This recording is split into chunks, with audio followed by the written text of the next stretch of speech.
मेरा नाम मुकेश है और मैं अभी 18 साल का हुआ ही था। मैं घर से बहुत ही गरीब था, इसलिए मैं शहर नौकरी करने चला गया था और जब मैं वापस आता हूँ तो मेरा बचपन का दोस्त मुझे अपने घर बुलाता है। मैं उसके जब घर जाता हूँ तो मैं उसके साथ बैठा हुआ होता हूँ।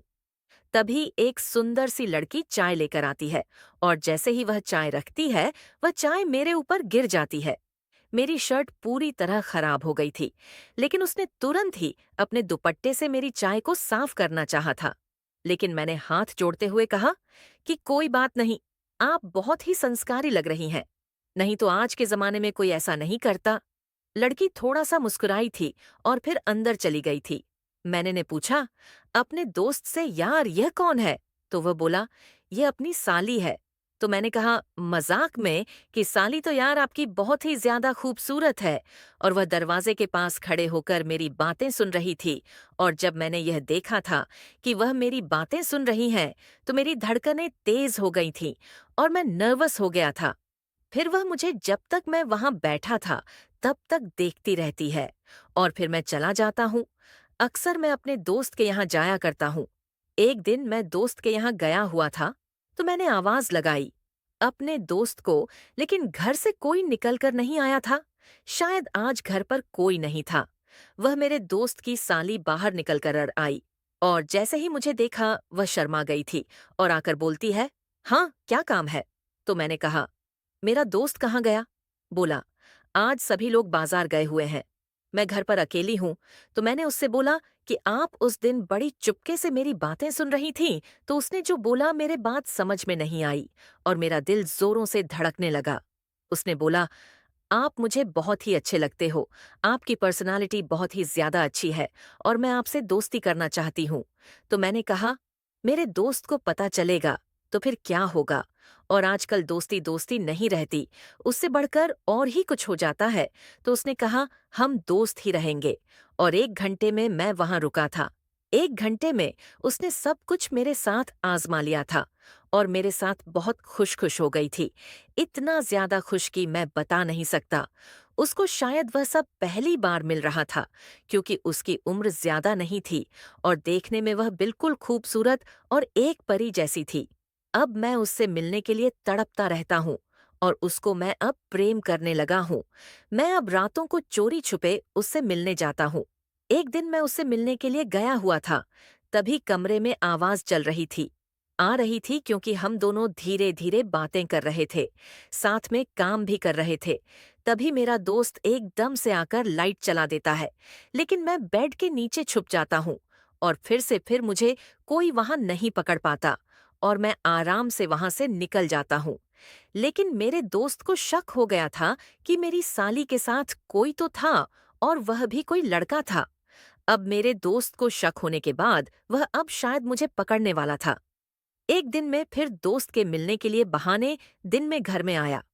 उस दिन भी घर में कोई नहीं था, तो मैंने मौका पाकर चौंका और लगा रहा था। साली के साथ में तभी मेरा दोस्त अचानक से आ जाता है और मुझको वह सब करते हुए देख लेता है और मेरे सामने आता है और बोलता है कि तू मेरी साली के साथ क्रिकेट मैच खेलेगा और मेरे से तूने बताया भी नहीं। मैं तेरा दोस्त हूँ। अगर तू मेरे से बता देता तो मैं तेरी शादी साली से करवा देता, लेकिन तूने चोरी छुपे इसके साथ क्रिकेट मैच खेला है।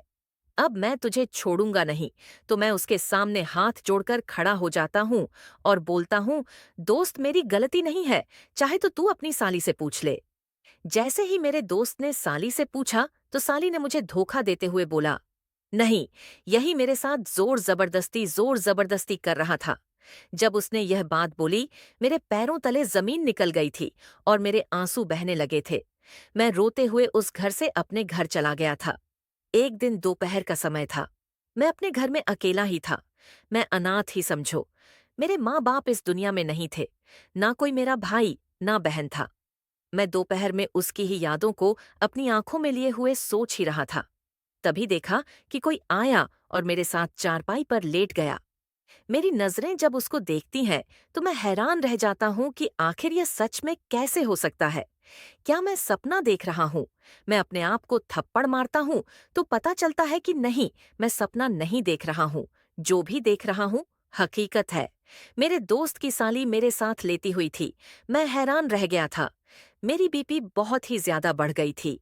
मैंने बोला, धोखेबाज, कहीं कि तुमने मेरा सारा इल्जाम मुझ पर डाल दिया और अब यहाँ क्या करने आई हो? तो उसने मेरे सामने हाथ जोड़ते हुए बोला कि मुझे माफ कर दो, मैं नादान हूँ, मेरे में समझ नहीं थी, मैंने तुम्हें वहां गुनाहगार बना दिया और मैं बच निकली। क्या तुम मुझे माफ कर दोगे? तो मैंने कहा कि क्या तुम सच बोल रही हो? तो उसने मेरे सामने अपने कान पकड़े और उठने बैठने लगी। बोली, मैं सच। बाहर चलकर क्रिकेट मैच खेलते हैं। फिर मैं और दोस्त की साली आंगन में खुले आसमान के नीचे जबरदस्त क्रिकेट मैच खेलते हैं और जिसमें दोस्त की साली हार जाती है और मैं जीत जाता हूँ। जीतने के बाद मैं बहुत खुश था और दोस्त की साली रो रही थी। मैंने कहा, रो क्यों रही हो? तो वह बोलती है, मैं तुमसे हार गई हूँ, इसीलिए रो रही हूँ। तभी मेरा दोस्त फिर से आ जाता है और वह हंसते हुए मेरे पास आता है और बोलता है, कैसी लगी मेरी साली? मुझे? तुझे तो मैं कुछ समझ नहीं पाया था। मैंने कहा, क्या बोल रहे हो? तो उसने बोला, इसको मैंने ही तुम्हारे पास भेजा था ताकि तुम इसके साथ क्रिकेट मैच खेल सको और एक दूसरे को समझ सको। मैं यह सुनकर बहुत खुश हो गया था। मेरे दोस्त मेरे दोस्त ने कहा कि अब जल्द ही तुम्हारी मैं इसके साथ शादी करवा दूंगा। फिर 1 महीने बाद हम दोनों की शादी हो जाती है। आज मेरा सोनसान घर एक खुशियों का महल बन चुका, जो एक झोपड़ी लगती थी।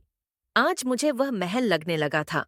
दोस्त की साली ने, जो कि मेरी पत्नी बन चुकी है, मेरे जीवन को खुशियों से भर दिया था और मुझे किसी चीज की कमी नहीं होने दी थी, न कभी किसी शिकायत का मौका दिया था।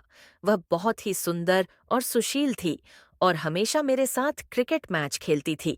दोस्तों, यही थी मेरी कहानी। कहानी अगर आपको अच्छी लगी हो तो प्लीज सब्सक्राइब कर देना। आप वीडियो देखते हैं, सब्सक्राइब नहीं करते, ना ही लाइक शेयर कमेंट करते हैं।